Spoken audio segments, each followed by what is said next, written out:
Perez, Vera and John Peck. Bronze sponsor, RNC National Committee Woman Harmy Dillon. Iron sponsors, Americans for Prosperity, California State Retirees, FLS Connect, Greystone Public Affairs, Steve Brown Direct Mail, and finally, a big thank you to the members of our VIP convention experience. Ladies and gentlemen, please join me in welcoming our chairwoman, Jessica Milan Patterson.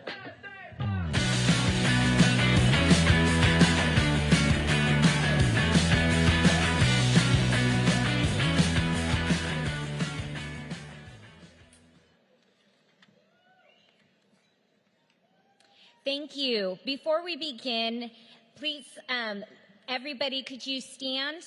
We have our Pledge of Allegiance and our invocation. First, I'd like to welcome up Deacon Mario Guerra to lead us in the prayer.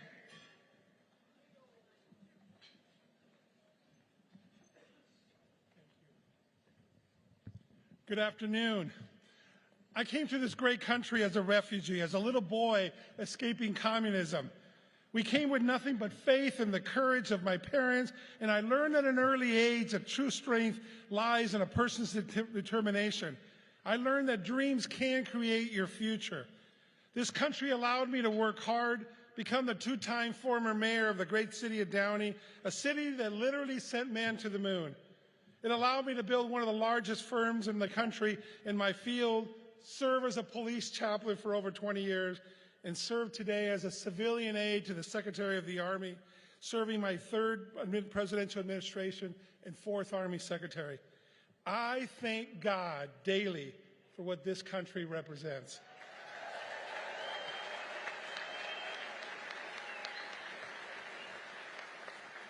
And I am grateful to be able to pray together with all of you. Let us pray.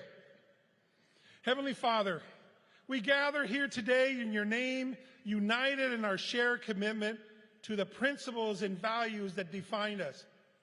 Today, as we honor our past with gratitude, we ask for your help to prepare our future. As we come together this weekend, let us invoke the spirit of unity and strength and purpose that has guided us through our history. In this moment, let us reflect on the responsibility we bear as stewards of your great nation and the immense potentials that lie within each and one of us. We thank you for the calling to be signs of love and peace in your world. Almighty God, we humbly come before you in gratitude for the blessings bestowed upon this country, and we acknowledge that it is by your divine providence that we stand here today, bound by a common vision of liberty, opportunity, and individual rights. We ask you, Heavenly Father, to guide our leaders from local governments to the highest offices in our land, to make decisions rooted in integrity and the pursuit of the common good. Grant them the courage to stand firm in the face of adversity, to champion the values that we have made our nation prosper, and to lead with humility and compassion. We ask you, Heavenly Father, to always protect those who protect us, our military, our police and our fire, and our first responders. And we ask for special blessings always for our veterans who have served our country. And as we leave this gathering, may we be inspired to carry the torch of liberty with unwavering dedication. Grant us the strength to overcome challenges, the resilience to learn from our setbacks, and the unwavering commitment to fight for the principles that define us. In your divine grace, we ask for your blessings upon all of us, upon our party leaders, and upon all those who work tirelessly to advance the cause of freedom. May our actions be guided by righteousness, and may our nation continue to shine as a beacon of hope and opportunity. As a country, may we look to our future, united in faith, confident in hope, and renewed in love. In your name we pray. Amen. Thank you. Thank you.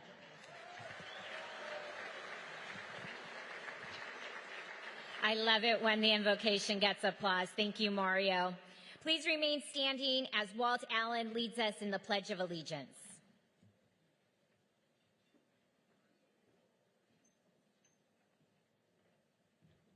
Would you help me honor our great country by joining me in our pledge? Put your right hand over your heart. Veterans and active duty personnel, you can salute. Ready? Begin. I pledge allegiance to the flag of the United States of America and to the republic for which it stands, one nation, under God, indivisible, with liberty and justice for all. Thank you. Please take your seats. What a kickoff to the California Republican Party 2023 Fall Convention. The energy in this room is electric. I am proud to be here this weekend with so many Republicans that are gearing up for the 2024 elections. California Republicans are once again ready to fight against Democrat incompetence and elect candidates that offer common sense solutions to our state and our nation's challenges. I am honored to introduce this afternoon's speaker, President Donald J. Trump, the 45th President of the United States.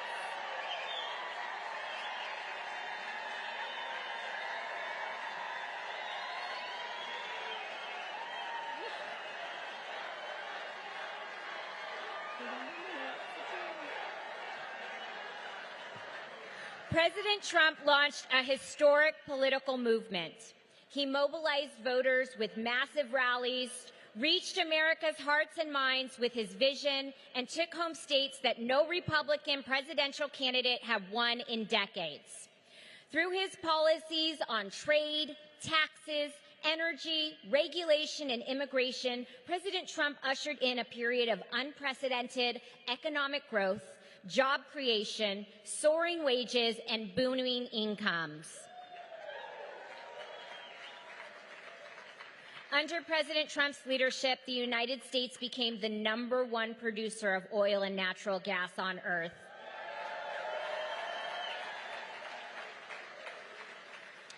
And achieved American energy independence.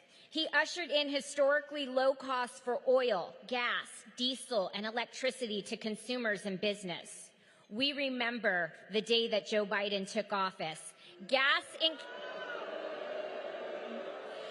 in California was $3.36 per gallon. Today, Californians are paying $6.08 a gallon. President Trump produced a booming economic recovery and a record low unemployment for African Americans, Hispanic Americans, Asian Americans, and women. Most recently, he also won the Senior Club Championship at Bedminster, shooting around a 67. At this time, I'd like to have you all direct your attention to the screens. This sounds like political presidential talk to me, and I know people have talked to you about whether or not you want to run. Would you ever? But, I just probably wouldn't do it, Oprah. I probably wouldn't, but I do get tired of seeing what's happening with this country. And if it got so bad, I would never want to rule it out totally, because I really am tired of seeing what's happening with this country, how we're really making other people live like kings, and we're not. Inflation in the U.S. is now at 6.5% higher in December compared to a year ago. A state of emergency at the Texas border. We turn to the other news this Sunday night and to the somber homecoming for the 13 brave Americans killed in Thursday's attack at the Kabul airport. You're a golfer. Yeah. Why don't you just play golf? Why would you want to give up a great life and go back to that hellhole? Because I love the country. Donald Trump wins the presidency. Crews break ground on a new section of wall along the U.S.-Mexico border. We have seen month after month of solid job growth. And we are going to make our country great again. But you are going to be so proud of your country, because we're going to turn it around. I just told them I've got to come over and see the fake news. Let's go. We will bring back our jobs. challenge can match the heart and fight and spirit of America.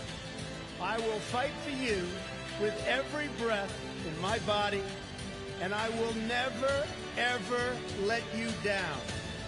My fellow Americans, our movement is far from over. In fact, our fight has only just begun. Be advised, the president is en route.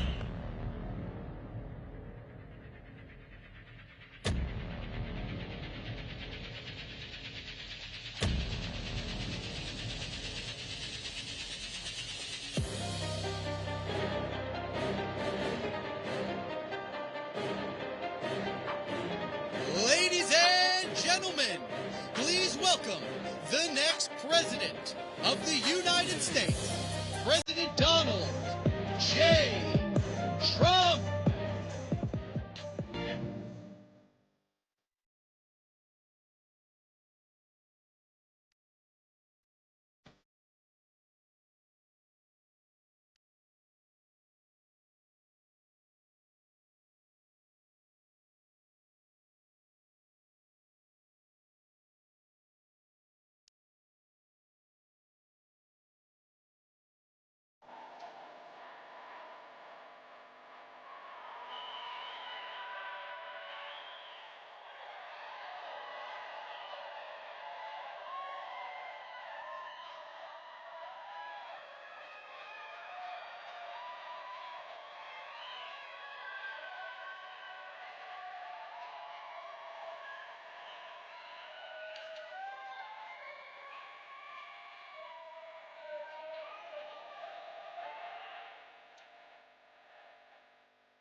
What a crowd. Thank you.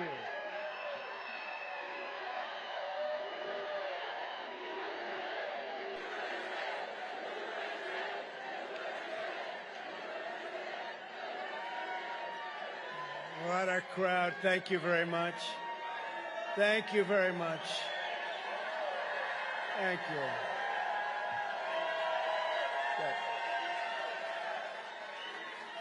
Thank you very much, and I'm thrilled to be in this beautiful place. Boy, are they messing up California, but we're thrilled to be here with the conservative patriots who are leading the charge to take back this state from the radical left lunatics. The first step to saving California begins Super Tuesday. You know Super Tuesday? March 5th, 2024, the same day that the radical left Democrats are taking me to trial. I wonder how that happened. I don't think it's going to happen either. Disgraceful what they're doing. With your support in this election, we're going to win the California primary in a very big, beautiful, historic landslide. And you know, most candidates will get up and then we're going to win California. Well, I'll tell you what, I'll say it a little bit differently, because we would win California in a general election if they didn't have a rigged voting system. where they send out 22 million ballots. Think of that, all mail-in ballots, 22 million ballots. People getting 5 ballots, 6 ballots. Nobody knows where they're going, who they're going to, who signs them, who delivers them, and who the hell counts them. Nobody knows. We would win. You should see the crowds of people outside. You wouldn't believe it. It makes you look like small-timers, okay? Now, if anybody would like to give up your seat for some of the people outside, we will do that. Would anybody raise your hand? Other than that, it's a very well-run election system, other than those little things. It's a disaster. It's a rigged system, and it's a shame that it's been allowed to go on for so long. It's really sad. Every time I come here, we have the biggest crowds, and then I'm told automatically that if you're a Republican running for president, you'll lose by 5 to 10 points. We don't lose by 5 to 10. Maybe some others would, but we're not going to lose by 5. We're going to win. We would win. I don't believe it when they say it, but the state is rigged. It's a rigged election. It's a horrible thing, and we have to turn it back. This is a state that the right Republican can win, and I think actually win easily. And all you have to do is go outside and look at what's going on in the streets outside, and it's with love, too, tremendous love. There's not a lot of people. There's no people that are negative, actually. No way we lose this state in a real election. If this was a real election, there's no way. If we had a real election with the real polling booths, if you had real polling, you don't have any polling booths. You have people signing something, dropping it in the mail, then who the hell knows what happens after that? It's ridiculous. But if we had polling booths, same-day voting, voter ID, and no mail-in ballots other than for those who are legitimately very sick or in faraway military, we would win this state by a lot. And I don't know why more people aren't bringing that up and talking about it, because it's really something you have to do, but we're going to get it done when we win the big one, because we're leading by a lot. We're going to go over some polls, if you'd like to. Don't forget, we're going over polls. I only talk about polls when I'm doing well. Remember that, please. But when we win, we're going to come in here and you're going to straighten out your election, because we need fair and free elections in this country, and California doesn't have it. We have open borders. We have rigged elections. That's not a bad thing for the enemy to watch, that I can tell you. And they talk about it all the time. I'll solve the border problems within 24 hours of taking office. We had the safest borders in the history of our country just 3 years ago. But the rigged election has to be solved by you, the people, and we're going to start working on it right now. But I want to put those thoughts in your head. We have to bring it back. We have to get rid of this mail-in ballot stuff. You know, Jimmy Carter, I know a lot of you think that he wasn't a great president, but actually, compared to Biden, he was one of the greatest presidents.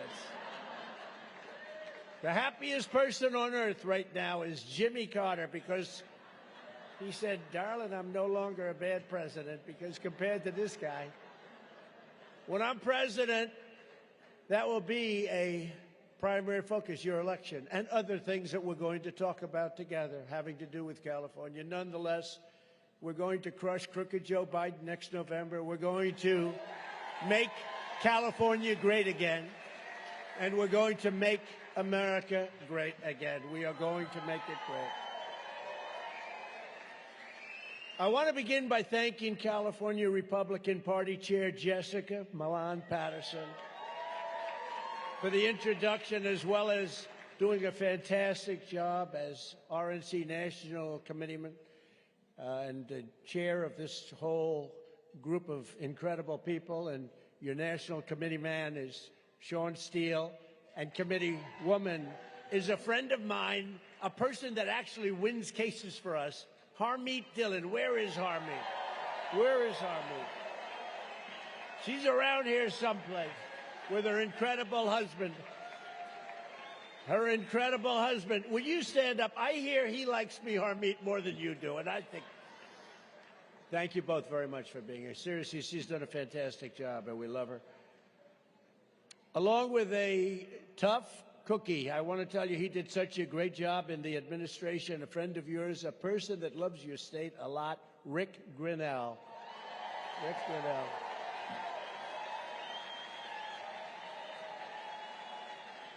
And a fantastic, thank you, Rick. Great job. Tough guy. This guy's tough.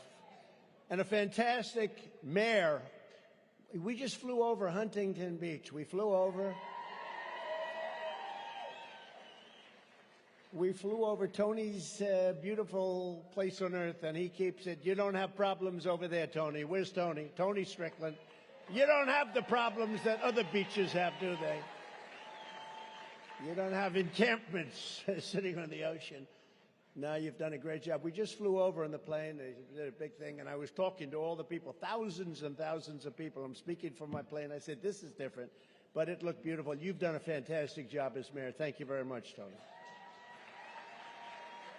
But Tony is showing how we can fight for voter integrity and cleaning up the homelessness and all of the other things that you have to do to make a place work. I mean, you have to do it. And I'm honored today. As you know, I was really honored to get his endorsement, because his endorsement was very meaningful to me. Thank you very much for that endorsement, Tony. We won't let you down.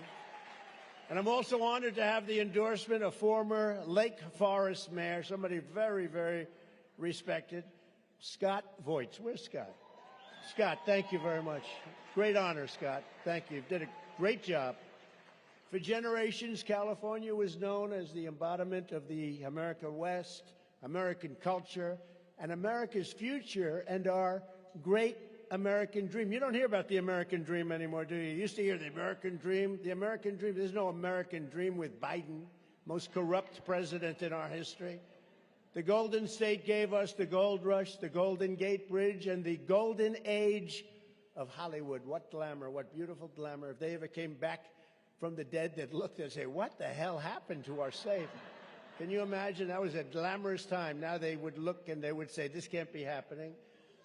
It built Liberty ships, the Sunset Strip, Disneyland, and the internet and the iPhone. So many things came out of California. It was California that first elected public office Republican presidents. How about that? Richard Nixon and Ronald Reagan. Both. But while California was once a symbol of American success, today under the radical left fascists and Marxists that run your state, that's who's running your state. Bad people. It's becoming a symbol of our nation's decline. Gavin Newsom and the far-left communists in Sacramento. He did a great job as mayor of San Francisco, didn't he? But the far-left communists in Sacramento, San Francisco, and L.A., cities which are absolutely being destroyed rapidly on a daily basis, have given you sanctuary cities, wide-open borders, mass homeless encampments, out-of-control taxes, soaring income, inequality like nobody's ever seen before, Marxist district attorneys, woke tech tyrants, they are woke, rolling blackouts, child sexual mutilation, and roving bands of looters, criminals, and thugs. But other than that, I think they're doing quite a good job. Those things are all true. What a mess. How the hell do people vote for these people? You, the courageous patriots of California, Republican Party, are now the last line of defense standing between this state and total anarchy. And I am here to tell you that help is on its way. Help is on its way. Can't go on like this. Can't go on like this. We can't go on like this. We won't have a country left. The mission to help you liberate California from communist rule begins at noon on Inauguration Day, 2025. 2025. We got to make. I'll tell you, the election of 24 is the single most important election in the history of our country. I used to say it about 16. It's the most important, and it was. But this is more important because we're going to lose our country. Our country's going to hell. Our country's being destroyed. Together we will take on the ultra-left-wing liars, losers, creeps, perverts, and freaks who are devouring the future of this state like a swarm of locusts. and will stand up to crazy Nancy Pelosi who ruined San Francisco. How's her husband doing, by the way? Anybody know?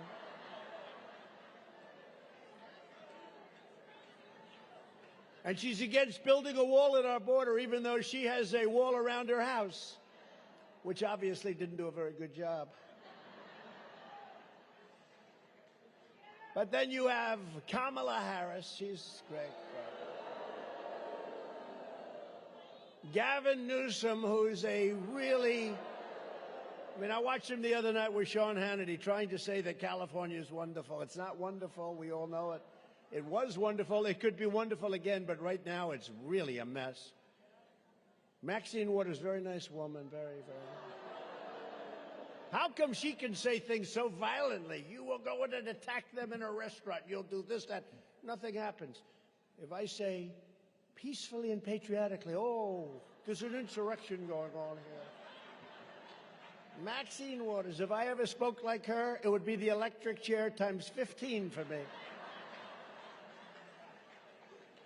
The man who fell in love with a Chinese spy that they wouldn't take off their top committee, most important committee, Eric Swalwell. What a loser. And then you have, of course, my favorite, Shifty Adam Schiff, Pencil Neck. He's known for one thing, the world's smallest neck. You ever see? I call him Pencil Neck. If you touched him, his neck would break. And we will defeat their corrupt California political machine. No, Shifty Schiff is really, I mean, he is a sick person, that guy. Looks like he won't be your next senator anymore because he'll have somebody else put in, then he won't be able to run. Purgatory! Ah, that's too bad. I don't know that he would have won anyway, but now he probably won't be able to run, and he won't run against certain people because he wants to be politically correct, except when it comes to doing numbers on Republicans and keeping it going and hurting our country. But it would look to me like he won't be there, but he's a disaster, that guy. They're all disaster. Crazy Nancy is a total disaster. She's nuts. Remember her with the beauty parlor, walking through the beauty parlor? Nobody else is to have their hair done. Then you have her. I don't know what happened to the owner of the beauty. You know, she's a big MAGA person. How about that? Think Nancy was thrilled when she learned that the owner of that beauty parlor, where they taped her walking through with the hair and the whole thing, everyone else is like home, using suds on the hair like I do.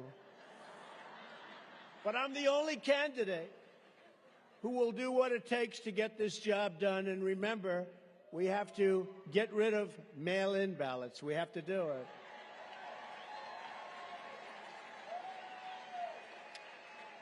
And I was going to tell you, though, before we got off on a tangent, and we talked about Jimmy in a different way, but Jimmy actually had a commission which was very important at the time. And his one basic finding, his most important, was don't use mail-in ballots. They can't work. They will be corrupt. You'll have corrupted elections and lots of other things. But basically it was a mail-in ballot statement after many months of him and some of the other senior Democrats. They literally came to a conclusion. You can't use mail-in ballots. So what do? We're always trying to expand them. You know, in France they use mail-in ballots, and they found they were so corrupt that they gave them up, and they recently had an election, 36 million people, 36 million voted. By 10 o'clock in the evening, you had a winner, you had a loser, and it was over. And nobody complained. They went to all paper with little ID. You ever see what it is to get into the Democrat convention? They had the Democrat, I call it the Democrat. You know, they like to call it the Democratic because it sounds better. I hate, you know, for a speech, it sounds lousy to say Democrat, but that's what it is. It's called the Democrat National Committee. I don't know why they don't change the name, but they always say, don't ever say that because it doesn't read well, but I say Democrat because it does sound bad, frankly. But did you ever see what you have to wear to get into their national convention prior to the presidential election for the primaries and all? You have to wear a thing, the largest sign I've ever seen. It looks like you're trying to sell groceries in a shop that's 2 blocks. It's like here. It's got your picture, it's got your fingerprints, it's got everything. They probably put Social Security numbers on. They put everything on. But for voting, you can't have anything. There's only one reason they don't want voter ID, because they want to cheat. That's the only reason. The only reason. No voter ID. You have ID on every credit card. You have it on everything. But think, and you know the people of the Democrat Party, it's 87% think that you should have voter ID. It's only the leaders, because their policies are so bad that they couldn't get elected. I mean, who's going to get elected with open borders, a woke military, high interest rates, high taxes, a country that's not respected anywhere in the world? We've totally lost our place in the world. Pretty soon we're going to lose our dollar as currency. It's the worst thing. That'll be worse than losing any war. They are so bad. And now I'm hearing the northern border is a problem. How about that one? The northern border. It's actually becoming less, because the southern border is so bad they can say, you know, with me, they were trying because they couldn't get into it. We had the safest border in history. The safest border in history 3 years ago. All this guy had to do is go to the beach. Now, he's going to the beach all the time now. He's got a consultant. I don't know, Harmeet, if you know his consultant. He's got a consultant who thinks he looks good in a bathing suit, I guess. And he's at the beach every day. If he would have done that, instead of destroying all of the things we did, we had the greatest stay in Mexico, a little thing called remain in Mexico. We had the greatest catch and release. We used to catch and release them in our country. Our catch and release was you catch them, release them in Mexico. And Mexico was fine with it, because if they weren't, we were going to put tariffs on their cars like you wouldn't believe. And they said, we'd love to have you do whatever you want to do, sir. Together we will reverse the decline of America, and we will end the desecration of your once great state, California. This is not a great state anymore. This is a dumping ground. You're a dumping ground. The world is being dumped into California. Prisoners, terrorists, mental patients. You have mental institutions. They say, sir, please don't use the words insane asylum, because that's, you know, that's Silence of the Lambs stuff. That's big stuff. Mental institutions, sir, is nicer. I said, no, I think I'll mention both. Mental institutions and then times 10 insane asylum. They're all being dropped. They're all being dropped into our country. We're a dumping ground. When I was president, I got along with Gavin Newsom, but I didn't like what he was doing. Very simple. I liked him. You know, he always goes around telling me we had a very good relationship. We had a good relationship, but I didn't like what he was doing. The people of California don't have water. They pay a fortune for the water. You know, I own something in Palos Verdes. Anybody play my big, beautiful club on the ocean? I actually think it's the best golf course in California, but beautiful, with the clubhouse, everything, right on the ocean. And this is really on the ocean. I always say, I have the ocean, Pebble Beach has the bay. There's a big difference. It's true. They talk about Pebble Beach, Pebble Beach. No, no. I have the ocean, they have the bay. You know, the ocean tends to be better. Historically, oceans are better than bays. Do we agree, right?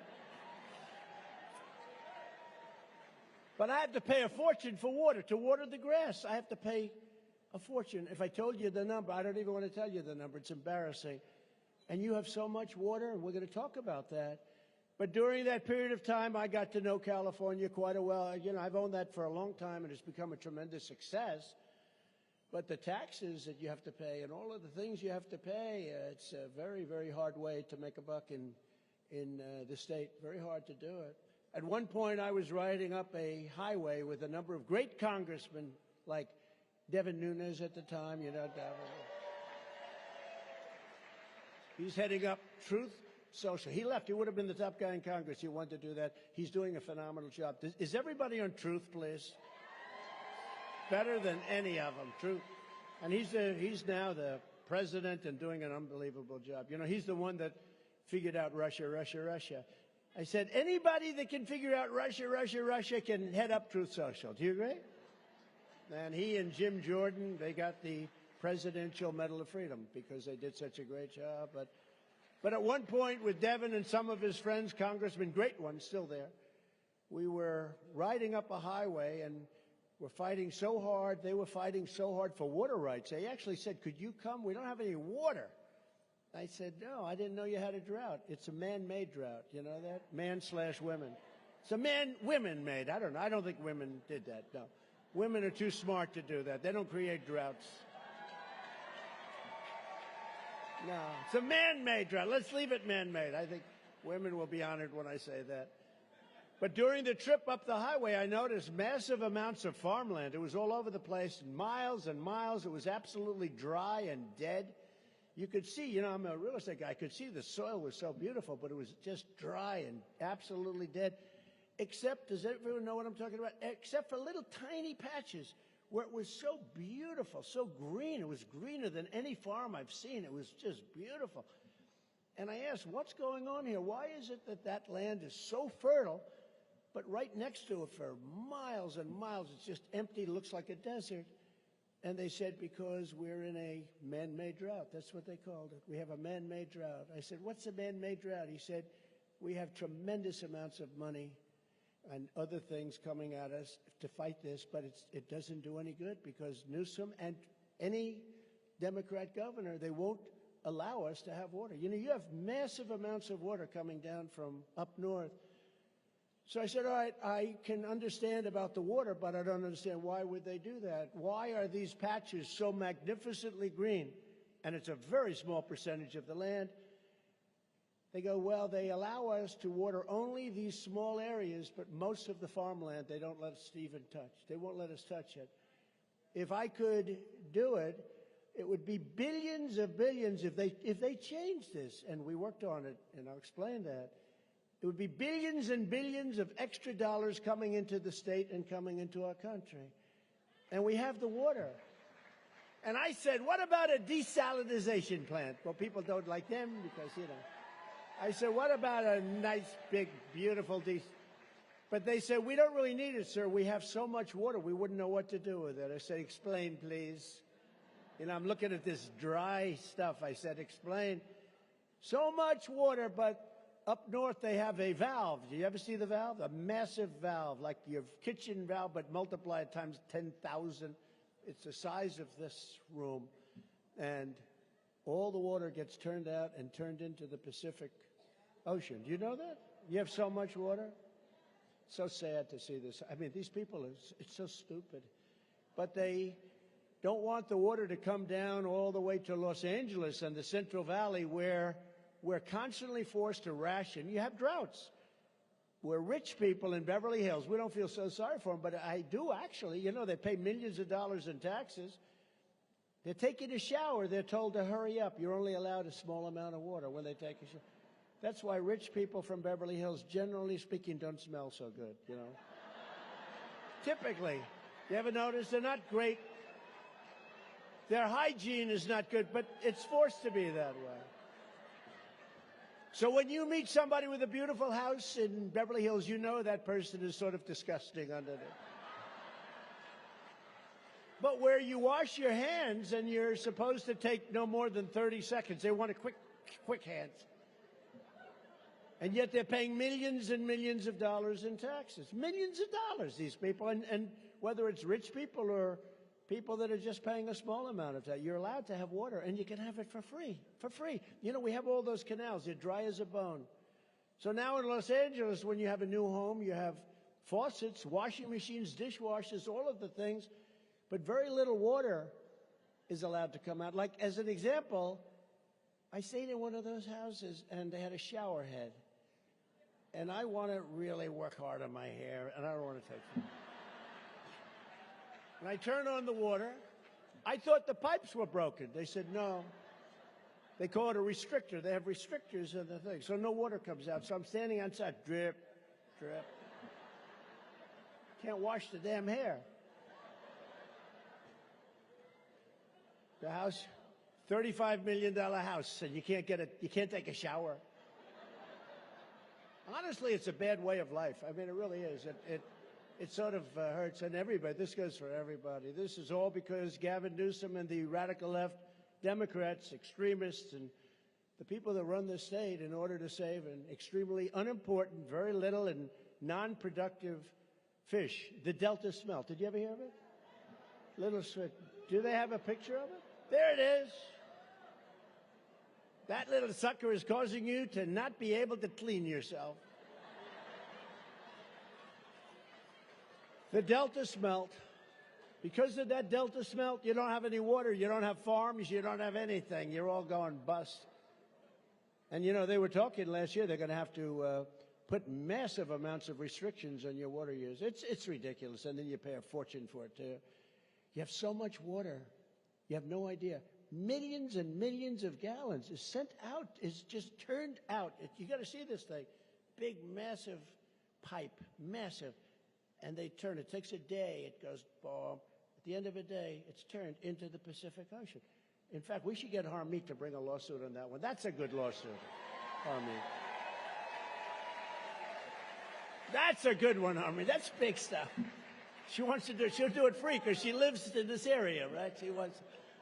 But when I was president, all of the work was completed in the federal government to make the big change in the quality of life for California. You could have so much water, you wouldn't know what the hell to do with it. And you had the water. And the papers were done. I got it done at the Commerce Department. Believe it or not, it was mostly a commerce. Nobody ever thought that could be done. And that was the hard part. The state part was easy. All you have to do is get a governor to sign.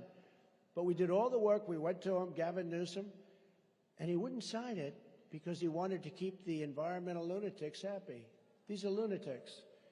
And we had it out. You wouldn't believe. But I'll tell you what. Then we had COVID come in. We had a lot of things happening, and we did an incredible job. Look, we had the greatest economy in history. The greatest economy in history twice. We had it twice. But I had the federal government finish everything. All the paper was done. You were going to have so much water. You were going to say, please, please, Mr. President, don't give us any water. We're drowning in this water you're sending us.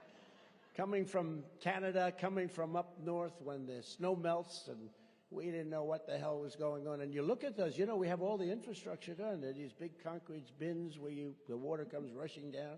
They're also dry as hell now. They have weeds growing in them. And so it's all there. And the federal work was the hard part, and I got it done, but Gavin didn't want to do it. One of the first things I'm going to do when I get back into office for California is force Newsom to give you water. And by the way, the smelt is doing very badly. On top of everything else, I think it would do better if it had water, okay, to be honest. So much water that, you know, I mean, it's like just incredible, but the smelt is not doing well. But we're going to get the federal government to get everything done. We have it almost completed. It was totally completed, and I guarantee he will sign it very quickly if he's still the governor by that time. Who the hell knows? You had a recall. How did that work out? How did that work out? Well, one of the candidates running was doing well, and then they said, do you think the election was rigged and stolen? No, I don't. That was the end of his campaign. That was the end. They walked out. That was not a good thing to say, not a smart thing to say, and it wasn't truthful. I mean, the election was a disaster. But you'll have so much water, and it'll be a great thing, and some of the most fertile, I will tell you, for the farmers in the room, I don't know if you know it or not, but I got $28 billion for the farmers, some of the people are farmers here, from China. Who the hell else is going to get money from China? Who would ask for money? I said to the Secretary of Agriculture, Sonny Perdue, I said, Sonny, because China took very big advantage of us during the Obama years, and really bad. And at the beginning of mine, I said, what's going on over here? People would complain, and I figured it out.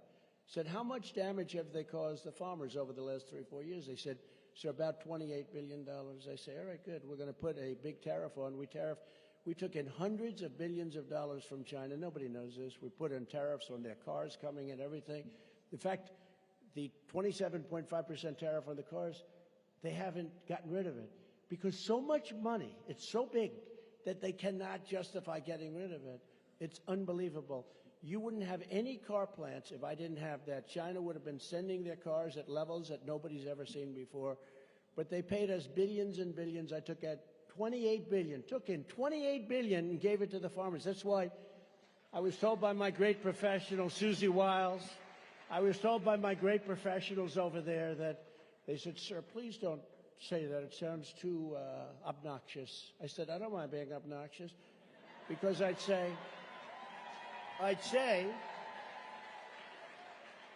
I'd say very strongly, I'd say there's no way I knew I could lose Iowa, Nebraska, Wisconsin, any of the states. You have a lot of farming here. There's no way I could lose. No farmers ever voting. I gave them $28 billion from China. Nobody else would have asked for that. Could you imagine?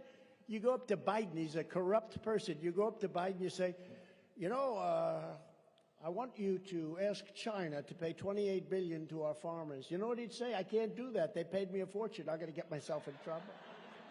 They paid him a fortune. You think he can go up and ask him? They'll say, we're going to expose you. You know, he's a Manchurian candidate. That's what he is. All the currently dry canals will be brimming and used to irrigate everything, including your own homes and bathrooms and everything. You're going to be happy, and I'm going to get it done fast.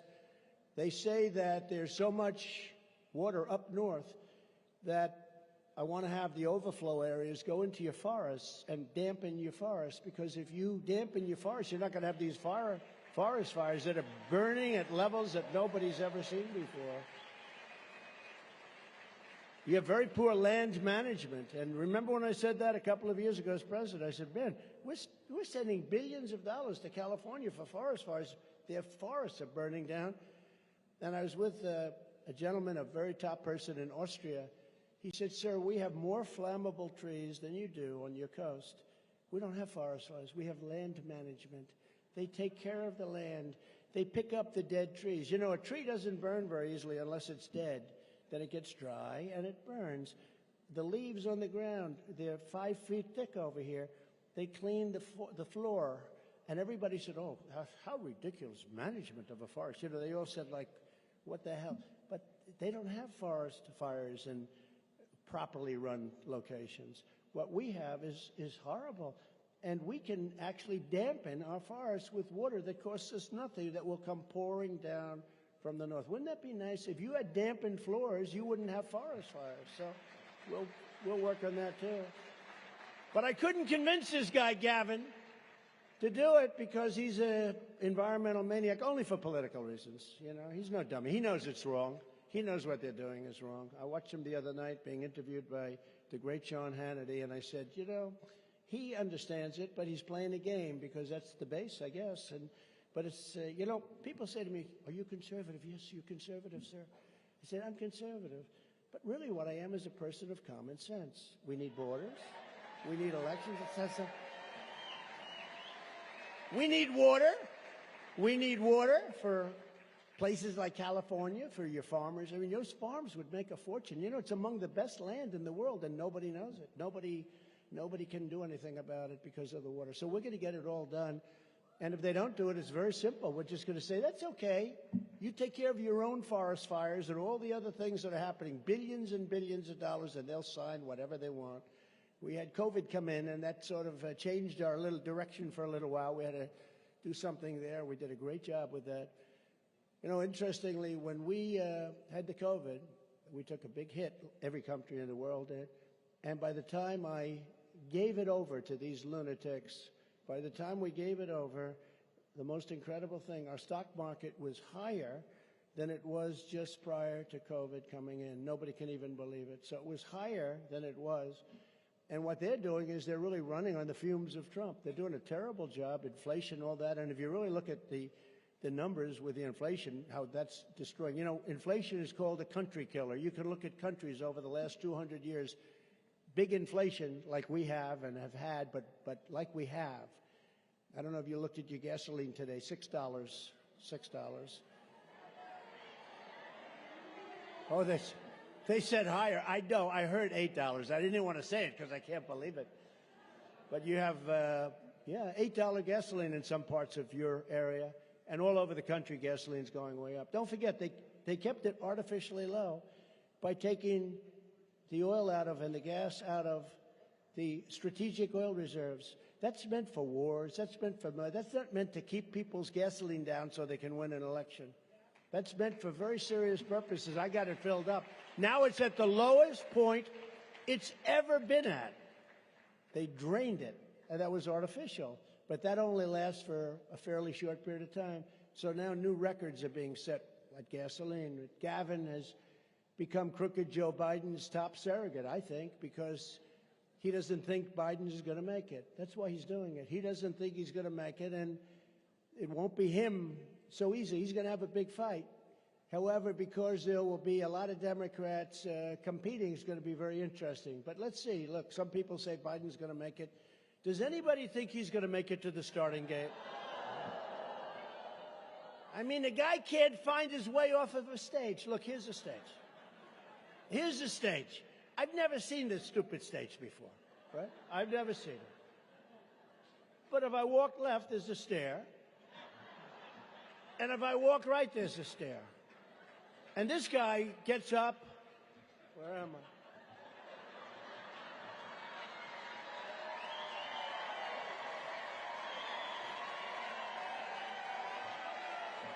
Where the hell am I?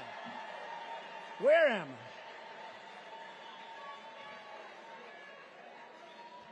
Nah, he's terrible. Terrible. You know, I'm much tougher on him than I used to be. Out of respect for the office, I was never like. He's the most corrupt president, the most incompetent president we've ever had.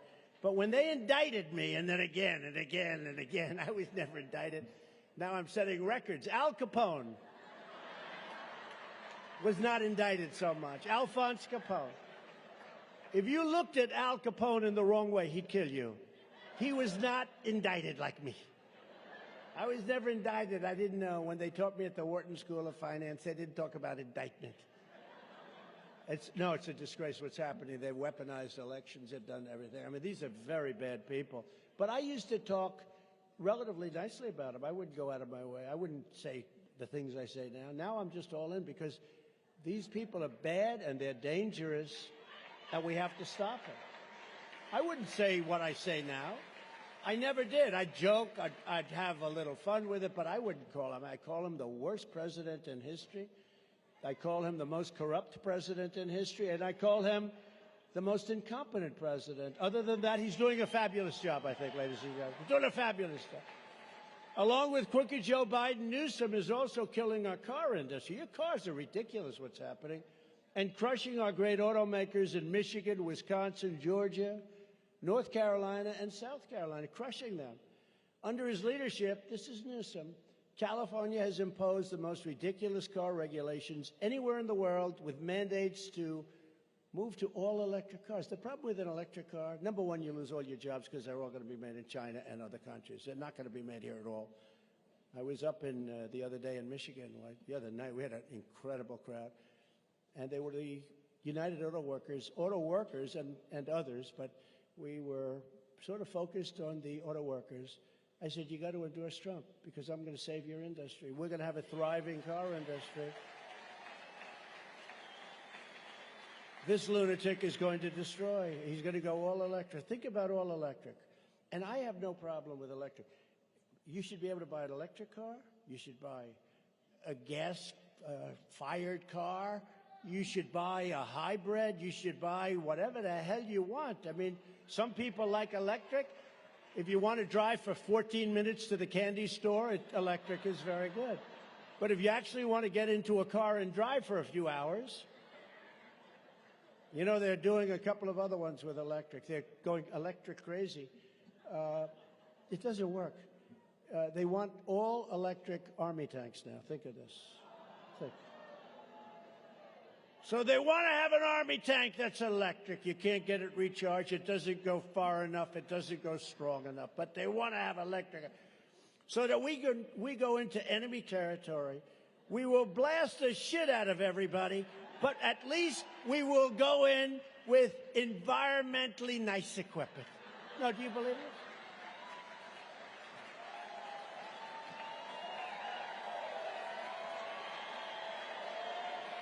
No, can you believe it? Then they want to have our jet fighters. Our jet fighters are the best way to go. They can make a turn on the size of a dime. Boom, boom. They want to use fuel that's a little bit better for the environment. So that as we're attacking some country, trying to devastate some country because they've been bad to us, we go in, we're dropping bombs all over the place, but at least we're not leaving any environmental footprint. These people are crazy. And the problem is, you know, I stopped it because they came to see me. Sir, we have a new fighter jet. We think it's environmentally friendly. I said, who cares if you're dropping bombs all over the place? You're shooting everybody. No, it's true. You're shooting everybody. No, we think it's environmentally friendly. I said, what's the bad side? Well, there is one problem. It's about 15% less effective. That's a lot. You know what 15% is for a fighter jet? The difference between being shot down and shooting the other guy down. That's the difference. That's a big difference. And then another beauty, just while I'm on it, you don't mind if I go off script, do you? They like it.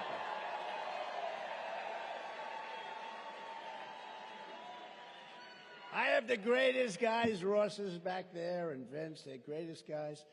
But, you know, every once in a while you got to go off script. You just can't. You got to do it. But how about this one? The trucking industry, supply chain. We got enough problems. You never heard about supply chain during the Trump administrations after we left. They want trucks now to go all electric. And they give them a very short period of time. So all these big, beautiful companies, they have these massive Peterbilt and throwers, they have these big, beautiful trucks that cost a fortune. They have a tank of diesel that goes 2,000 miles. Think of that. Up to 2,000. That's pretty much max. But 2,000 miles. An electric truck doesn't have the right torque or pull. We'll have to ask somebody. In other words, it's not as good, but it goes 300 miles.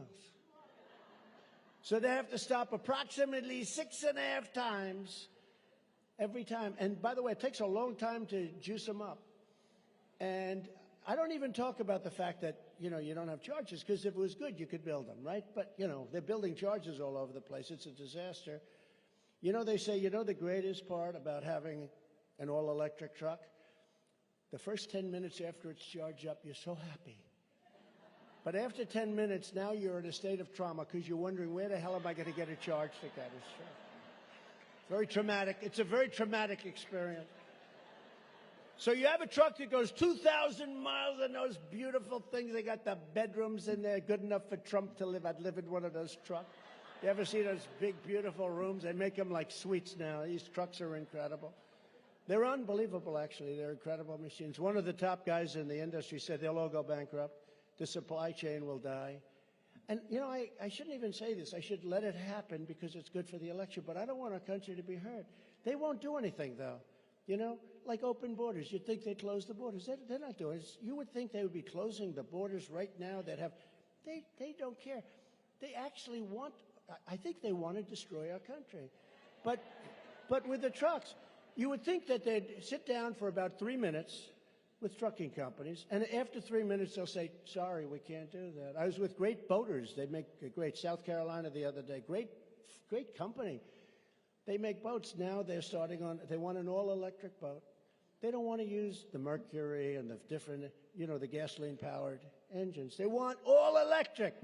So I said to the head of the companies like 50 years old, doing great, make hundreds and hundreds of boats, but now they're not selling well because the interest rates are too high. They're not selling the whole thing. They said, sir, I mean, I'm like an angel to them. I walk in because they had the best 4 years of their life. And he said, now it's all ending. But now they want to force them to go two things. 2 miles an hour. You know what that is? A slow golf cart goes 10 miles an hour. Up to 90 miles. Up to 90 miles, 2 miles an hour. I said, how far does the boat go? 60 miles. So in other words, beyond what the boat goes. They want them to go just very slowly. And they want to do, the new regulations are coming out, all electric boats. I said to the man, and this is a pro, if I could sit down with him in 5 minutes and know exactly what you have to do. I said, would it work? No, sir, because the entire boat would have to become a battery. The batteries take massive amounts, and it would be so heavy that it would sink. And then I asked him a question. He said, you must have a science background. I've never been asked. If you're in a boat and you're sitting on top of a battery and the boat starts to sink, do you get electrocuted? Let's say the boat is going down and you have a choice. You got a shark that's 10 yards away, Or you can go down with the damn boat and get electrocuted. Honestly, you know what I take? I'm taking the boat every single time. I want the boat. But this is where we are. They want army tanks. These people are crazy. But the trucking industry is probably worse than the auto industry. I have a friend that bought a car, and he thought it was environmentally good. By the way, it's environmentally bad because the batteries are a disaster. You can't get rid of them, all those things. But I have a friend, he bought a car because he's a conservative guy, but he wanted to be, you know, he believed all this nonsense that they're putting out. And he bought a car, and he always makes a trip from Kentucky, politician. He makes a trip from Kentucky to Washington, D.C. quite a bit. And he'd usually make it and, you know, get out of the car, and he'd probably have gasoline left over. No big deal. Now he goes, and he's stopping all the time. Stop! Stop! The guy was a nervous wreck. Like, he got down there about 4 days later. The guy was a disaster. I said, are you okay? Yeah. I said, how's your environmental experience working? But, you know, electric cars fine if you're going to go short distances. You're going to go, you know, within a very short period of time and very short distance. But we have to make everything available. Hybrids are good. All gasoline is good. Don't forget, we have more gasoline than any country in the world, and we're sitting on top of it. And you see where the UAW is on strike. We were up with them, as I told you, and they're on strike, and they have a leader who hates Trump. He hates Trump. I said, listen, here's a story. I have an idea for the leader. He hates Trump because I'm a Republican, because they don't know. All they can do is see Democrat.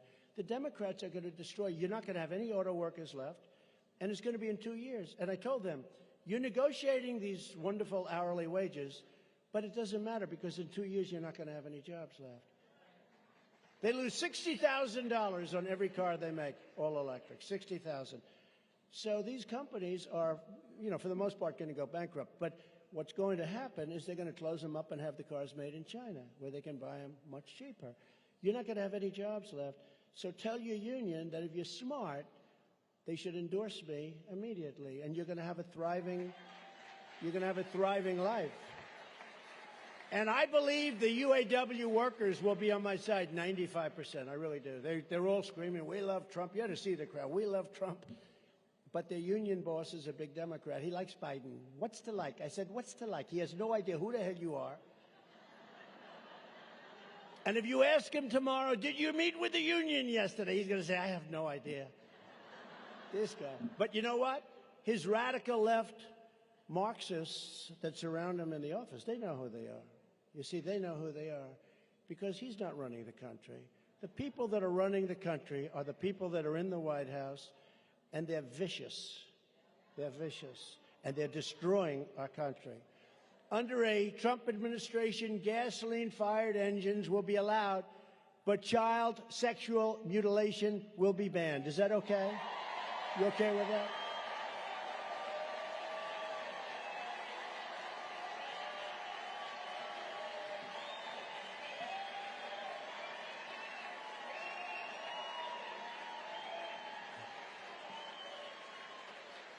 And we will prosecute those involved in California's depraved new laws that strip parents of parental rights. Can you believe? Can you believe? Who would have thought that 10 years ago, if somebody got up and said, we will stop child sexual mutilation, people would say, is this guy crazy? Who would have? We have to stop it. It's going on at a level nobody, without parental rights. Or who would say that we will give parental rights over your children back to parents?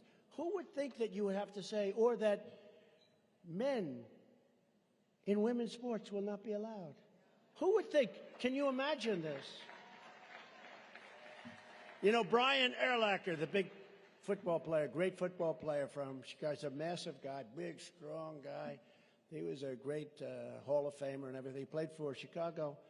And I was with him a couple of months ago, and we were standing at my golf club in Palos Verdes, Trump National, and he said, we were talking about things, and I looked at the size of this man, right? He's retired now, but had a Hall of Fame career, top of the line guy, great player, but big. And my manager came over, Lily, she's fantastic, but she's very small. She's the size of his leg, maybe. And I took a picture of Lily and Brian Urlacher. And I said, we will not allow men in women's sports. And you saw the other day they had a weightlifting deal going on, and there's one young woman, she was so proud. Her parents were in the front row. She was going to break the record. They put a quarter of an ounce on each side of the thing. Stood for 18 years. And she got up, and I don't want to imitate it because, you know, my wife, the First Lady, hates when I do this. She said, it's not presidential. I said, yeah, but people like it. It's true. She hates it. Our great First Lady. She'll say, I love your speech today, because it's all over the place. Look at the fake news back there.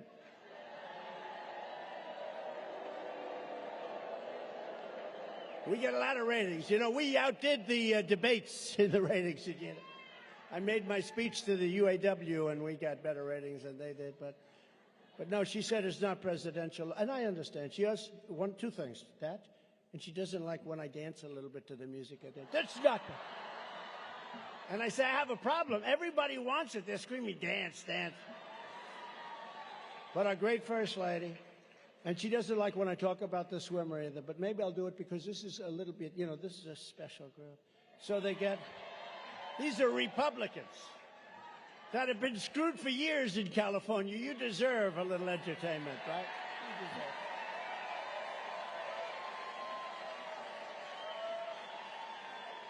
it.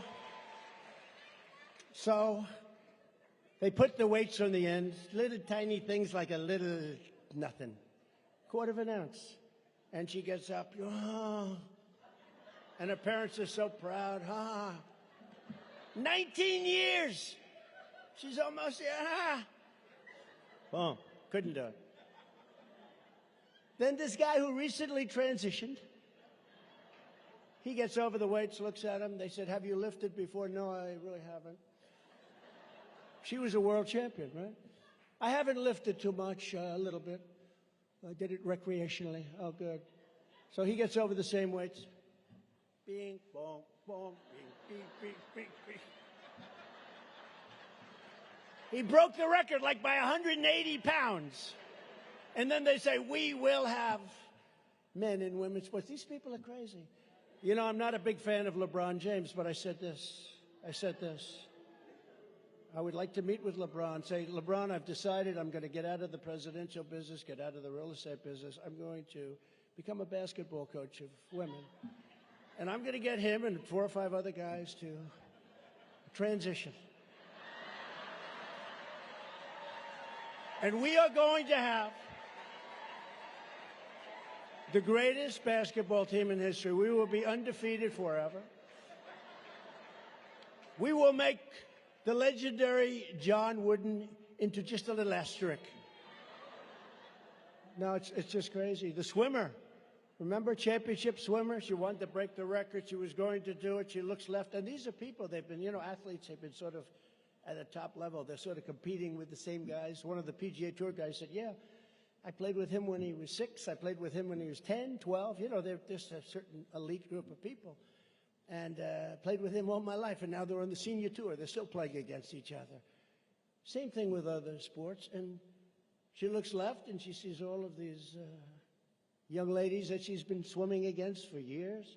She looks right, and she sees it, but then she looks over here, and there's this huge guy with a wings, I say with a wingspan somewhat larger than Wilt the Still Chamberlain. Do you know Wilt? The biggest wingspan anybody's ever seen, 7'2". But she sees this guy, and she says, oh, wow.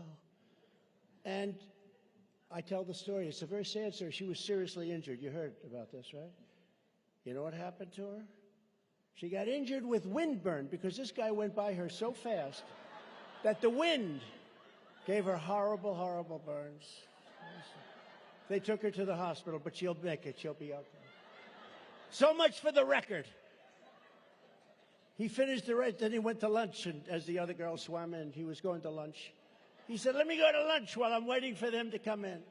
Now, how ridiculous. And you know what? It's very demeaning to women. It really is. It's ridiculous. It's very demeaning.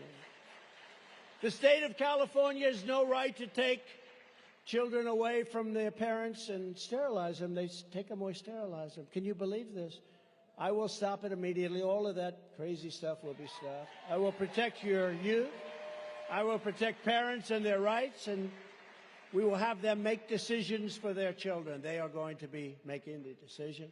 I will protect our country, and we will restore public safety to our community. Under the radical left, Democrats, your once beautiful cities have been overtaken by millions and millions of illegal aliens, psychotic drug addicts, bedlam, squalor. Nobody's ever seen anything like it. Nearly half of the stores in downtown San Francisco have shut down, and the rest are going to be shutting down. Targets, Walgreens, all of them, they're closing up because your DAs, they're Marxists, and they only go after Republicans.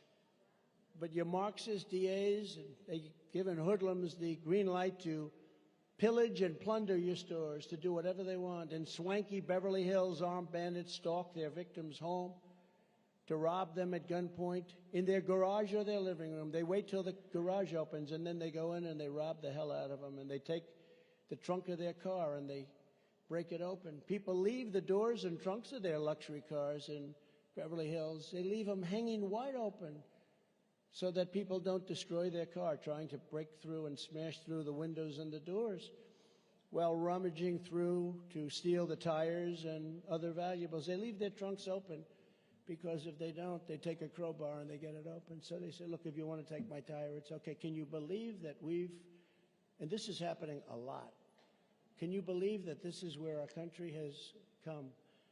Under the Trump administration, we will bring back law and order to California.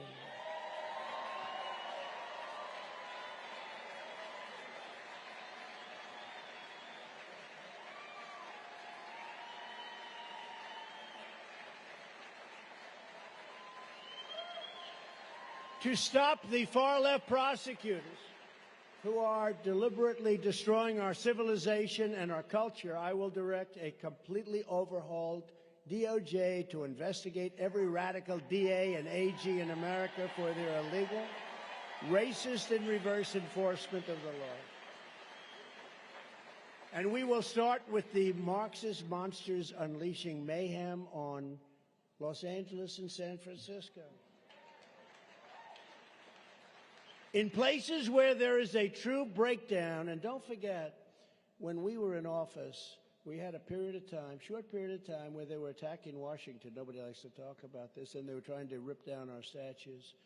And I saw what was happening. It was really weird. They wanted to rip down statues of Abraham Lincoln, George Washington. They didn't really care. They just wanted to destroy our culture.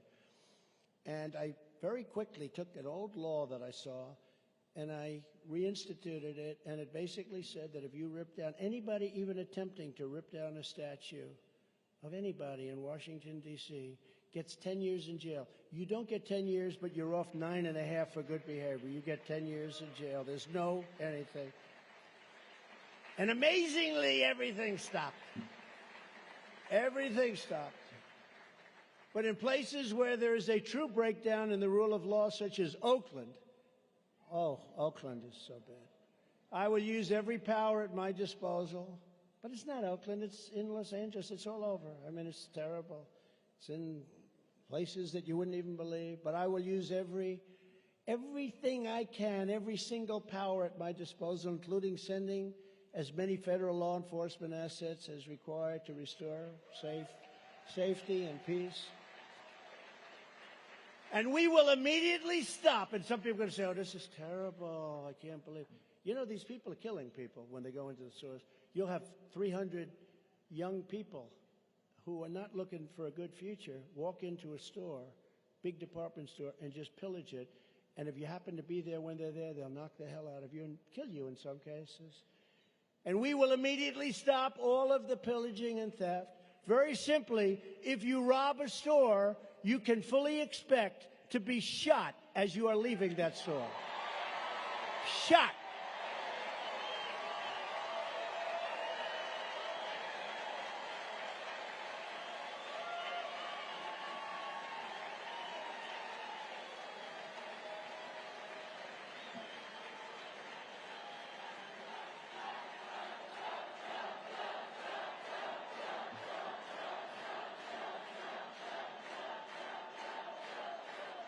And everything will immediately stop. You won't have any more of that. And you know our law enforcement is great, but they're not allowed to do anything. They're told to stand by, stand back, don't touch, don't touch.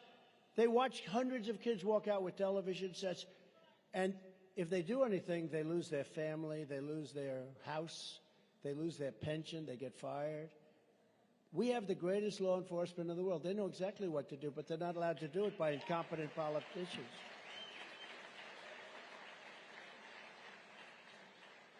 The word that they shoot you will get out within minutes, and our nation in one day will be an entirely different place.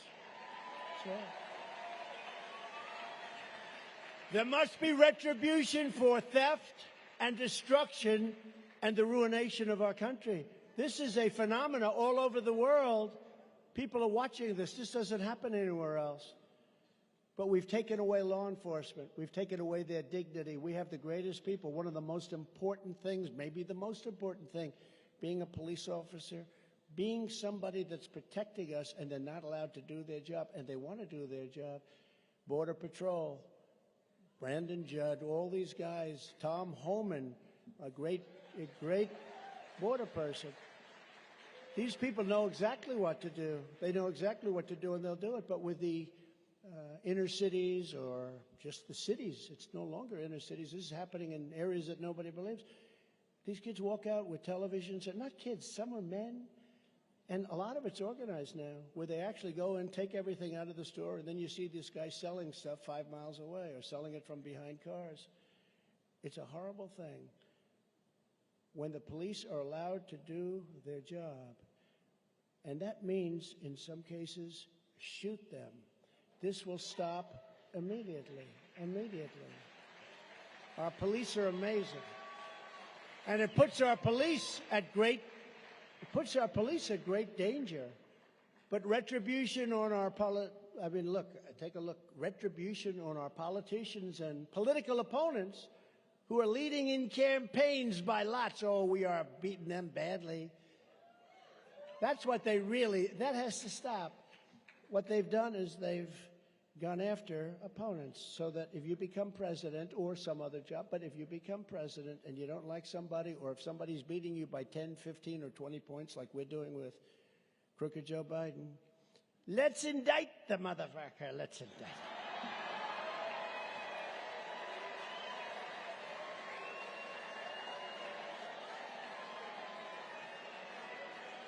Then I have to call up Harmeet Dillon. And I say, Harmeet, will you get me the hell out of trouble, please? Can you believe it, right? Harmeet, did you ever see anything like what's going on? I got indicted 4 times. I set a record. It's a record. Most indictments in the shortest period of time. Who is it? Trump. Trump. What the hell did he do? More than half of the unsheltered homeless people in America live in communist-run California. Think of that. As president, I will use all available powers to take the homeless, drug-addicted, and severely deranged and get them off your streets so that law-abiding citizens can once again enjoy the parks and public spaces for which they're paying a lot of money in taxes. With all of the money we will save by ending mass illegal immigration, if you look at it, we will have a gigantic surplus to get our homeless population the treatment they so clearly need. Now, many of the people they'll never be made better. These are people that in many cases are in such bad shape, they'll never be made better.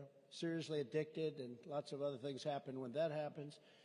But we also, don't forget, we're taking in the world's population. We're taking in the mental patients from all over the world.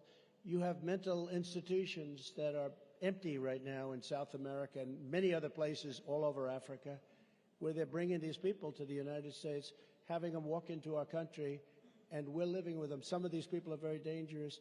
It's also, you're taking prisoners, many prisoners. If you look at the prison population in South America and all over the world, including Africa, Europe, all over the world, the prison populations almost in some cases doesn't even exist. They've taken all of it, and they're dumping, we're like a dumping ground. They've dumped it into the United States. These are the idiots that are running our country. So it makes a really bad situation much worse. but we're going to have the largest deportation operation in the history of our country. You can't do this. Nobody can sustain this. Nobody. We will rapidly rebuild the most secure border in the United States, just as we had 3 years ago. 3 years ago, we had the strongest border in the history of the United States. I built almost 500 miles of wall. I watched this loser, Chris Christie. He built 50 miles. No. You know what they say? If there's a 2x4 lifting, laying in the, and it's rotted, rusted, but it was there for 50 years, but it's not, they call that a renovation, so therefore they don't give me credit. We take the 2x4, we throw it away, we build a beautiful, exactly what, you know, the wall we built is exactly what Border Patrol wanted. We actually had mountain climbers. We had, you wouldn't believe how talented these people are. They can scoot up that with 100 pounds of drugs on their back. It's amazing. The panels on top, they're decline. They're called decline panels. They make it very hard to climb over. Everything is done for a reason. And they're steel. They wanted them to be steel with concrete inside and then rebar, hardened concrete and rebar. We did everything just as we should. We built almost 500 miles. We had another 200 miles that we would have built. We already achieved our objective. And I had to deal with guys like Mitch McConnell and Paul Rhino. Do you know Paul Rhino? Paul Ryan. We had to deal with Paul Ryan, Mitch McConnell, all these guys, and it was brutal. So what I did is I said, the hell with it. This is an invasion of our country. I'm taking the money out of the military, and we did. Military was great. It's an invasion. But we built almost 500 miles. Then I said, you know, let's build some more, because what happened is you'd have other areas that you wouldn't see then, and all of a sudden they were open, become open, and became paths, and we were ready to do that. It was all ordered. And the election was rigged, and then these guys come in, and they took that stuff, and they actually brought it away, and now they're trying to sell it for 2 cents on the dollar. Can you even believe it? It was all ready to be installed. And that's when I first believed that they actually want to have open borders, and nobody can explain it. They don't need the votes because they cheat. You know, they cheat so well, they don't need the votes. So, you know, everyone says, oh, they're doing it for the votes. No, they don't do it for the votes because they cheat so much that it's a lot easier. I'll also use Title 42 to end the child trafficking crisis by returning all trafficked children to their families in their home countries immediately.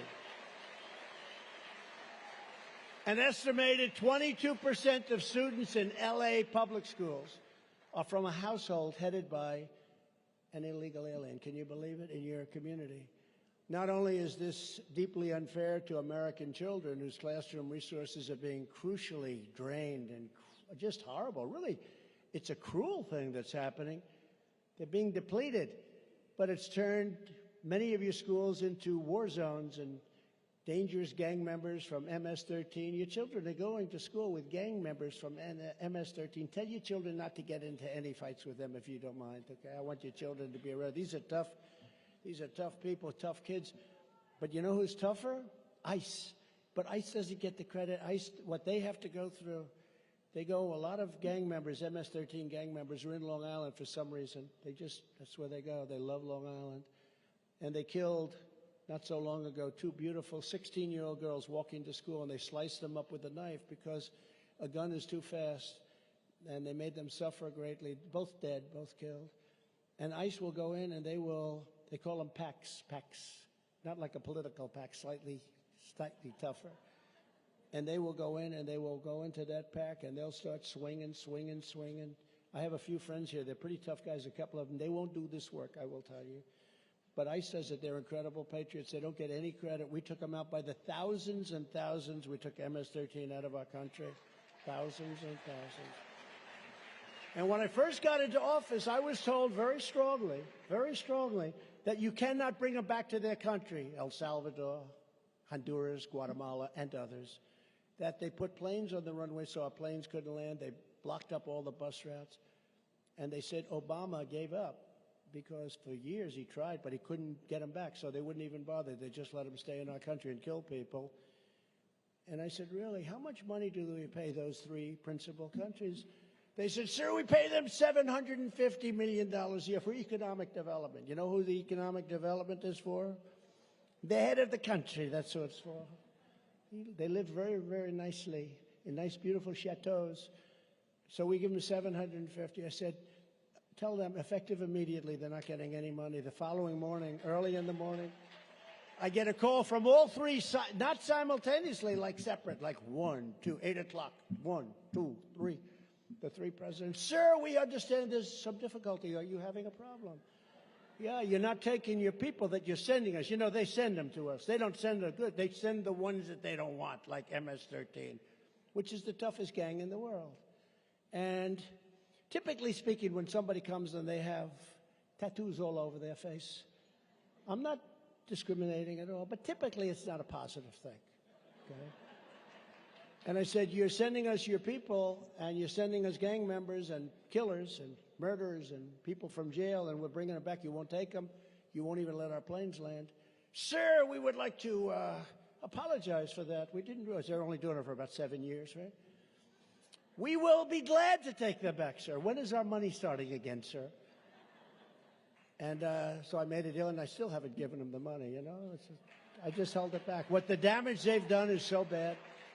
But now Biden wants to give them $4 billion, I read the other day. $4 billion for what? You know what it does? It makes them stronger in the sense of not economic development, but they steal more and the gang members get more. It's so corrupt. This whole thing is so corrupt. What we do is so crazy. It's so crazy.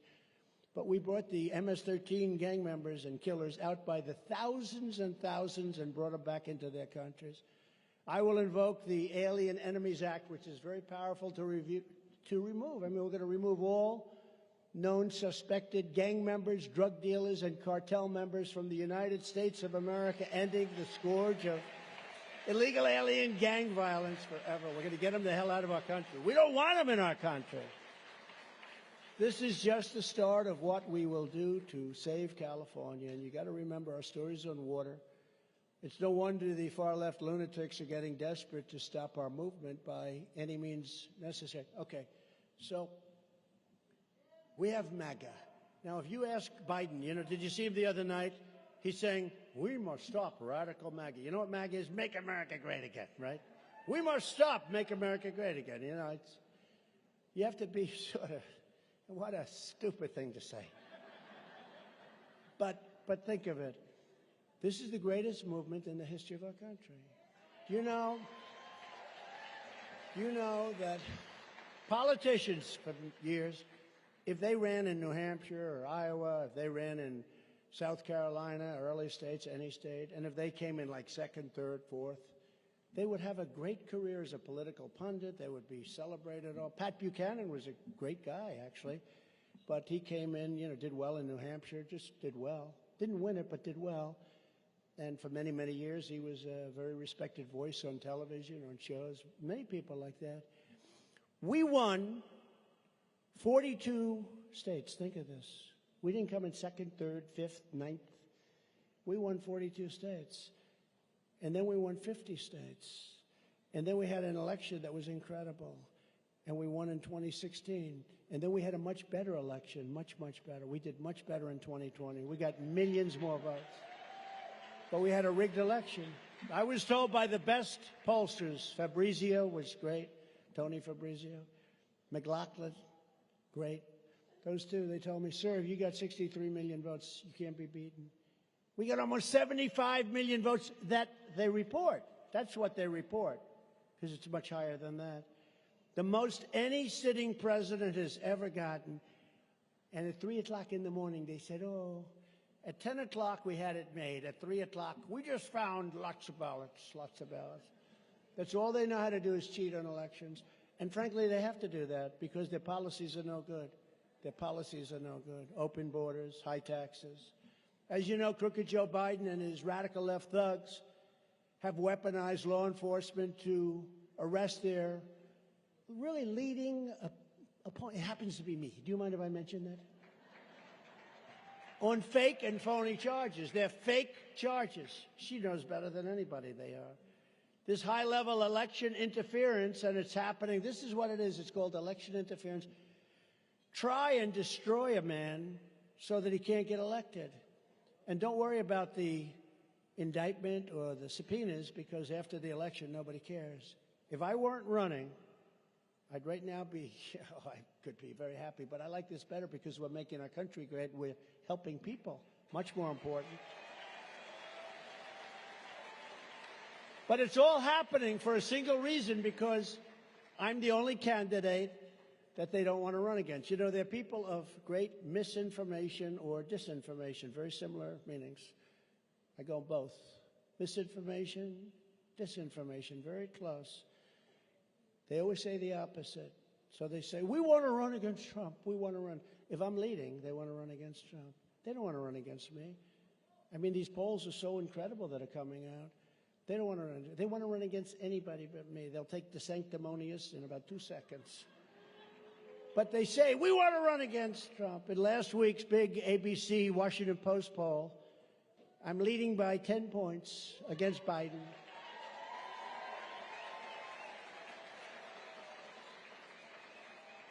And in another one, I'm leading by 12. Another one, I'm leading by 7. They're not happy. They're not happy. And look, how could they be happy? Who would vote for this person? Who would vote for this person? Our country is being destroyed. And, you know, I don't know. Maybe people feel sorry for him. That's the only way he can win, is if you feel sorry. But don't feel sorry for him, because he's not a nice person. And he never was a nice person. And he goes after political opponents and things in a way that nobody ever has done, other than in banana republics or third world countries. That's what they do. That's exactly what they do. And in the brand new, thank you, in the brand new New York Post poll, just came out an hour ago, I'm beating Biden by 11 points when asked who you think will win. And just a few minutes before I came up on stage, the morning consult poll, that's a very big one. That's a very respected poll. I'm at 63%, and Ron DeSanctimonious is at 12%. And the others are way lower. And in New Hampshire, DeSanctimonious has now fallen into 5th place. Oh, have I done a number on that guy? Have we done a number on him? Guy had no chance of getting elected governor. He came to see me, little tears in his eyes. He came to see me. Sir, I need your help. What do you need my help for? I didn't even know him that well, but he was one of about 100 congressmen that would talk about impeachment hoax #1 and impeachment hoax #2 on television. So I saw him a little bit. I need your help, sir. I'm not winning in Florida. He was losing by like 30 points or more. He was getting killed. It was over for him, with the primary taking place in a short period of time. And I said, Ron, if I were George Washington and Abraham Lincoln combined, and I came back from the dead and I endorsed you, I don't think it would matter. You're gone, man. He said, sir, you're very popular in Florida. You know, I got 1.2 million more votes than him. You keep hearing how many votes. I got 1.2 million votes than him.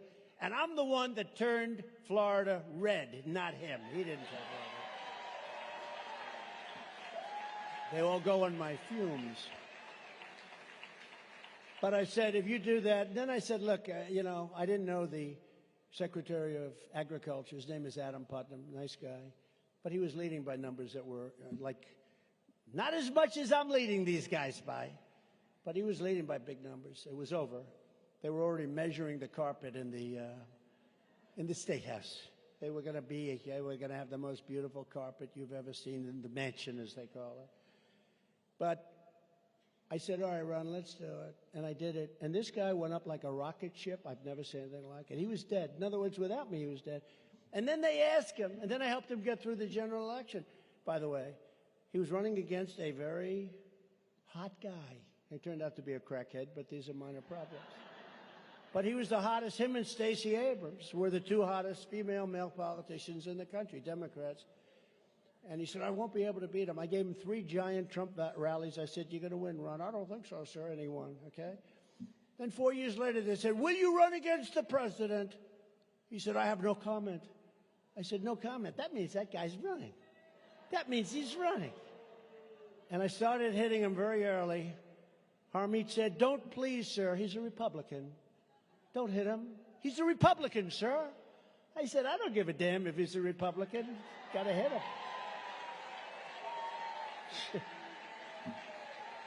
He's a Republican, Harmeet. He's a Republican. I don't care what the hell he is.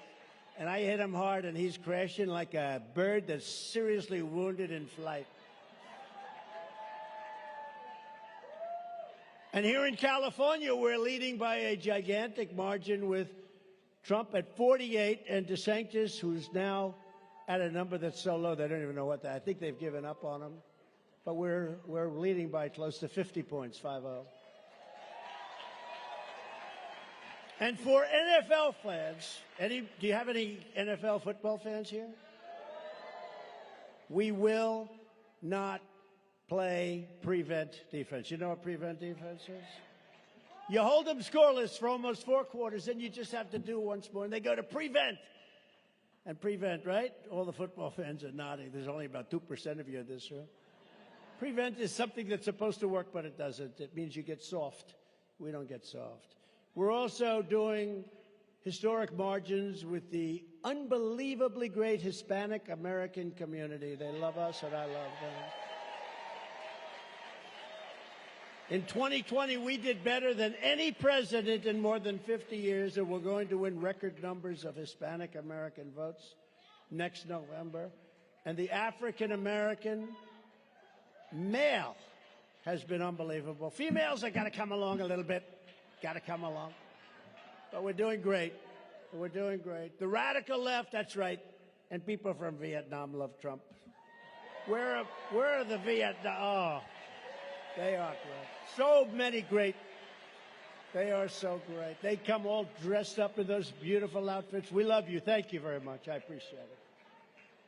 The radical left Democrats rigged the presidential election of 2020, and we're not going to let them rig the presidential election of 2024.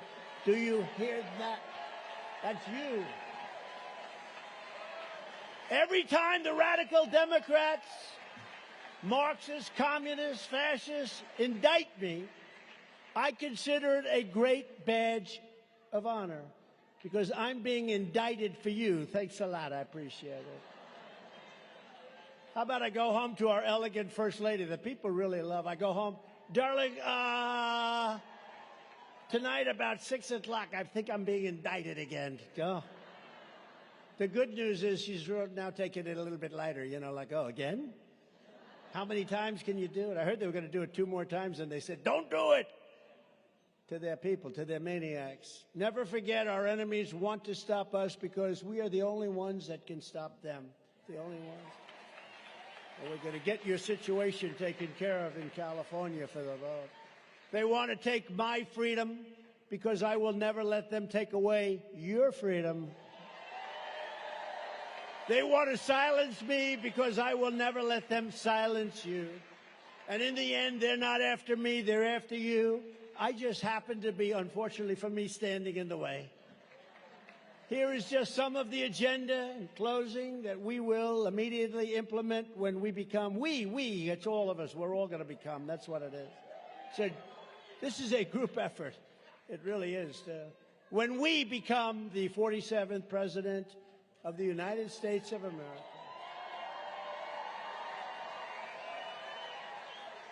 I will totally obliterate the deep state we were starting. We knocked out Comey and all these guys. It is deeper than anyone ever thought, but we got rid of a lot of bad ones. Comey, got rid of him. Oh, sir, why did you fire him? They found out. Before I even arrive at the Oval Office, shortly after I win the presidency, I will have the horrible war between Russia and Ukraine settled. It'll get settled very fast. We want to have people not be killed. They're killing hundreds of thousands of people. Horrible. Would have never started if I were president. So many things. You wouldn't have had inflation. You wouldn't have had the war of Ukraine. China wouldn't be talking about Taiwan. And you wouldn't have had the most embarrassing day in the history of our country, that horrible situation that took place in Afghanistan. You wouldn't have had that. I think it was the lowest point. I think I'd actually convinced Putin to go in. He looked at that. He said, anybody that incompetent, I should do whatever the hell I want. And I'm the only candidate who can make this promise to you. I will prevent World War III. And we're much closer than anyone else. We're much closer. And this would be a war like no other because the level of power from weaponry, from all of the weapons, the new weapons and the nuclear weapons, has never been anything like it. This would not be 2 army tanks running around shooting each other. This is a level of power that nobody's ever seen before. This is obliteration. And I will have it stopped. I will have it stopped.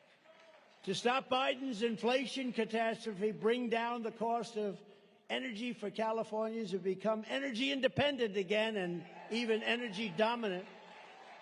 We were ready to become energy dominant. We were totally independent. As we were just 3 years ago, think of it, 3 years ago we were energy independent. Oil was at $1.87 a gallon. Can you believe it? We will drill, baby, drill. Going to bring down inflation. Way, way down. That'll knock out inflation, a lot of it. Then we're going to get your interest rates down so you can actually go out and buy a house if you want it. Right now, nobody's buying houses because they can't get any money from the banks, right?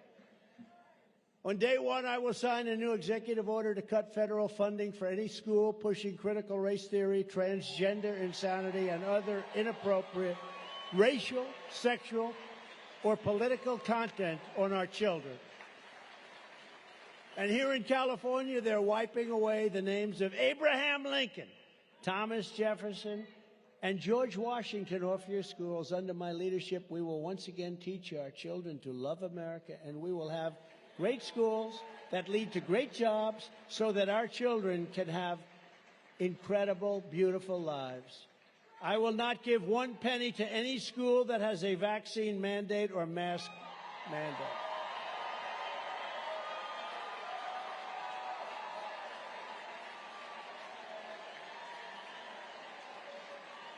No mandates. You want it, you can have it, but no mandates. As I said, very importantly, I will keep men out of women's sports. We will do that. And we will gain total independence from China, and I will hold the Chinese Communist Party accountable for unleashing the China virus upon the world. Something will happen with that. We will make the Silicon Valley tech tyrants answer for their illegal censorship, and we will restore free speech in America. What they did during the election was horrible. FBI and Twitter, they call it Twitter files. The 51 intelligence agents that all said the laptop from hell was from Russia. It wasn't from Russia. You know where it was from? It was from Hunter. Just as I did for 4 years, I will fully uphold your Second Amendment. Nothing happened with it. That wasn't easy. And I will secure our elections with special emphasis and force placed on California so that we can go all paper ballots, voter ID, same-day election, and you actually have to go to a booth. But until then, Republicans must win, and we must compete. We have to compete. We have to win this election. If we don't win this election, we're not going to have a country left anymore. So, in conclusion, this is what we must do to restore our country to greatness. The USA is a mess. Our economy is crashing. Inflation is out of control. China, Russia, Iran, and North Korea have formed together as a menacing and destructive coalition, and a very dangerous one at that.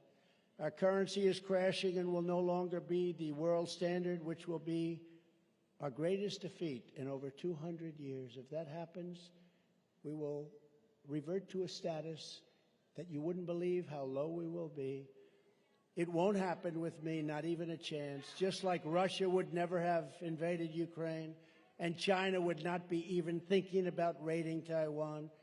And we would have left Afghanistan with dignity and strength and pride instead of our greatest embarrassment in history.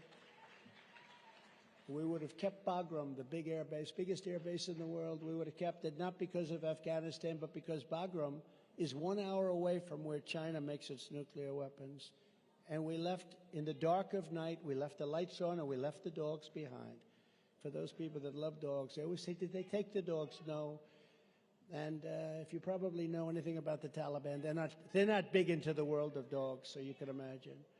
If you took the 5 worst presidents in the history of the United States and added them up, they would not have done near the destruction to our country as crooked Joe Biden and the Biden administration have done. We are a failing nation. We are a nation in decline. And now these radical left lunatics want to interfere with our elections by using law enforcement. It's totally corrupt, and we won't let it happen. That's why you must show up to vote in the California primary on Super Tuesday, March 5th. March 5th, that's your first one. And we'll get to November. Get every Republican you know and bring them out for Team Trump. And we're a team. We're all a team together. Remember what I said. MAGA, Make America Great Again. America first. This is the greatest political institution ever in the history of our country. There's never been a movement like this. Newt Gingrich, who's a great guy, said last night, it's a phenomenon the likes of which has never happened in our country before. Look at the crowds. Forget about this crowd. Look outside. Thousands and thousands of people knowing they can't get in, and they come anyway. 2024 is our final battle. With you at my side, 2022. It's all a battle. If you want to know the truth, stand up. Let me see. Stand up. Whoa. Thank you. Thank you, Dad. It's all a battle. But 2024 is our great battle. We have to win. If we don't win that battle, we will not have a country anymore, in my opinion. With you at my side, we will demolish the deep state. We will expel the warmongers from our government. We'll get them in. These people that want wars in every places that nobody ever heard of. We lose our youth. We lose our money. And they don't even want us in their territory. We will drive out the globalists. We will cast out the communists, Marxists, and fascists. We will throw off the sick political class that hates our country. We will rout the fake news media. We will evict crooked Joe Biden from the White House. And we will finish the job once and for all.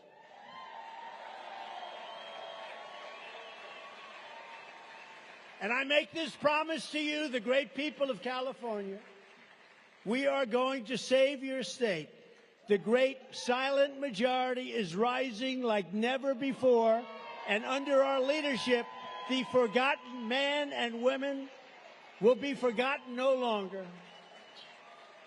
With your help, your love, and your vote, we will put America first, and we will make America great again.